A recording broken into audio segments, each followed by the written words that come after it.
सिर्फ कहने की बात नहीं है, हमारे निजाम का हुक्म है।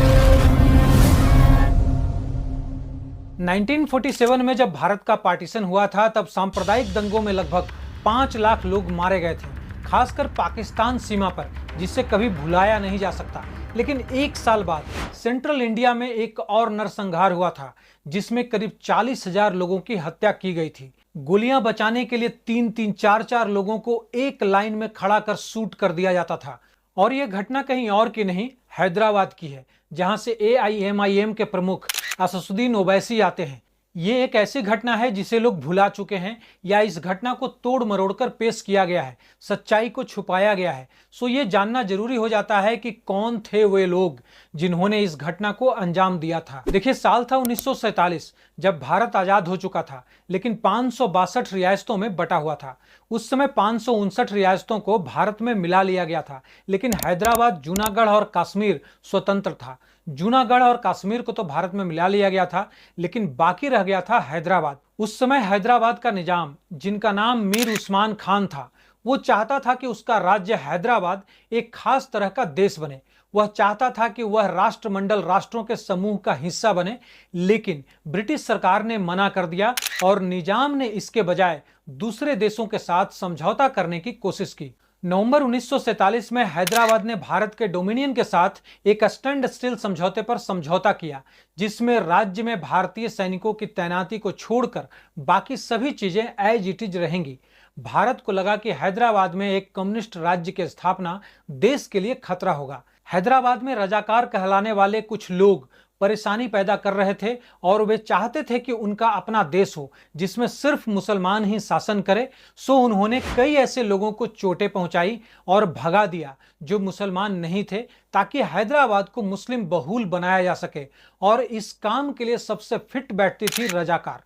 कुछ रिपोर्ट्स कहती हैं कि 1941 की सेंसस के अनुसार राज्य में 81.17% हिंदू और 12.83% मुस्लिम आबादी थी, जिसमें से बहुत सारे लोगों को हैदराबाद रजाकारों के वजह से छोड़नी पड़ी। अब आपके मन में सवाल होगा कि ये रजाकार कौन थे जिन्होंने इतने नरसंहार किए। तो देखिए, रजाकार ब्रिटिश राज्य के तहत हैदराबाद राज्य में पारामिलिट्री वॉलेंटियर फोर्स थे, जो मुस्लिम राष्ट्रवादी पार्टी मजलिस-ए-इत्तेहादुल मुस्लिमीन से संबंध रखते थे, जो इनके नेता बहादुर यार जंग द्वारा 1938 में एस्टैब्लिश्ड हुआ था। और भारतीय इंडिपेंडेंस के समय कासिम रजवी के अंडर संगठन काफी फला फूला। रजाकारों को हैदराबाद में मुस्लिम शासन को बनाए रखने और भारत में यूनिफिकेशन का विरोध करने के लिए तैनात किया गया था। एक अनुमान के अनुसार इन रजाकारों की संख्या लगभग 2 लाख से ज्यादा थी। 1948 में कासिम रिजवी MIM के अध्यक्ष थे।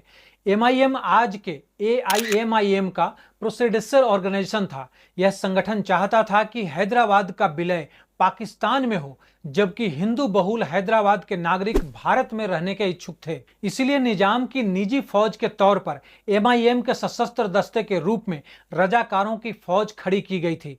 यह हैदराबाद में घूम घूम कर आतंक मचाने लगी और जजिया इकट्ठा करने लगी। हिंदू महासभा और आर्य समाज ने इसका विरोध किया और भारत में इंक्लूड होने के लिए कैंपेन चलाया, जिसके लीडर डॉक्टर बुगुर्ला रामाकृष्ण राव थे।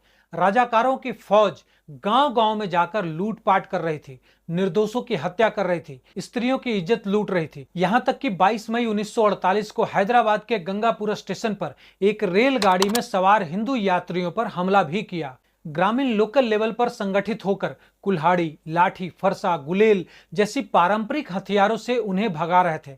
ग्राम रक्षक ग्रुप हर रात पहरा देती थी। चरवाहे दूर दूर तक जाकर रजाकारों के आने की सूचना देते थे। कुछ इस तरह से ग्रामीणों ने रजाकारों का जमकर मुकाबला किया और इन ग्रामीण तरीकों से ही वे रजाकारों के 3 हमले को बेकार करने में सफल हो गए। लेकिन चौथी बार रजाकारों की संख्या बहुत बड़ी थी, सो ग्रामीण मुकाबला नहीं कर पाए। उस समय जनजातीय समाज का एनुअल फेस्टिवल बैठकुम्मा मनाया जा रहा था। लेकिन 27 अगस्त 1948 को रजाकार और हैदराबाद स्टेट पुलिस ने मिलकर भैरनपल्ली पर आक्रमण कर दिया। ग्रामीण सुरक्षा गार्डों को पकड़कर गोली मार दी गई। निहत्थे निर्दोष ग्रामीणों को चुन चुन कर कतार में खड़ा कर मारा गया। गोलियां बचाने के लिए एक के पीछे एक खड़ा कर इकट्ठे 3-3, 4-4 लोगों को एक ही गोली से मारा गया। औरतों का बलात्कार किया गया, जिससे बचने के लिए कई महिलाओं ने कुएं में कूदकर अपनी जान दे दी। कुछ इस तरह से 120 से ज्यादा लोगों को मार दिया गया। इस घिनौने अत्याचार ने पूरे हैदराबाद की जनता में आक्रोश भर दिया। रजाकारों के द्वारा किस प्रकार से निर्दोष जनता को आतंकित किया गया, इसका आंखों देखा हाल साल 2017 में द हिंदू में एक लोकल सीनियर सिटीजन चला चंद्र रेड्डी के शब्दों में प्रकाशित है। इस घटना के बाद सरदार पटेल ने हैदराबाद में भारतीय सेना भेजने का निर्णय लिया और 13 सितंबर को ऑपरेशन पोलो शुरू किया गया और मेजर जनरल JN चौधरी के लीडरशिप में भारतीय सेना ने 5 तरफ से हमला किया। 17 सितंबर 1948 को आत्मसमर्पण करने से पहले रजाकारों ने भारतीय सेना से भारी हमले के खिलाफ कुछ समय तक संघर्ष किया और फाइनली हार गए। निजाम के प्रधानमंत्री मीर लाइक अली और कासिम रिजवी को गिरफ्तार कर लिया गया। 22 सितंबर 1948 को निजाम ने संयुक्त राष्ट्र सुरक्षा परिषद से अपनी शिकायत वापस ले ली और हैदराबाद के भारतीय संघ में विलय होने की घोषणा कर दी। मेजर जनरल चौधरी ने हैदराबाद के सैन्य गवर्नर का पद संभाला और 1949 के अंत तक उस पद पर बने रहे। जनवरी 1950 में एक वरिष्ठ सिविल सेवक MK बेलोदी को राज्य का मुख्यमंत्री बनाया गया। ऑपरेशन पोलो के बाद MIM पर प्रतिबंध लगा दिया गया और कासिम रिजवी को गिरफ्तार कर जेल भेज दिया गया।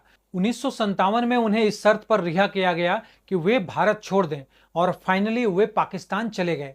अपने प्रस्थान से पहले रिजवी ने MIM का प्रभार असदुद्दीन ओवैसी के दादा अब्दुल वाहिद ओवैसी को सौंप दिया और यही वजह थी कि मैंने स्टार्टिंग में असदुद्दीन ओवैसी का नाम लिया था। कुछ इस तरह से हैदराबाद का भारत में विलय हुआ और रजाकारों का अंत। इस पे आपका क्या ओपिनियन है, कमेंट में जरूर बताएं।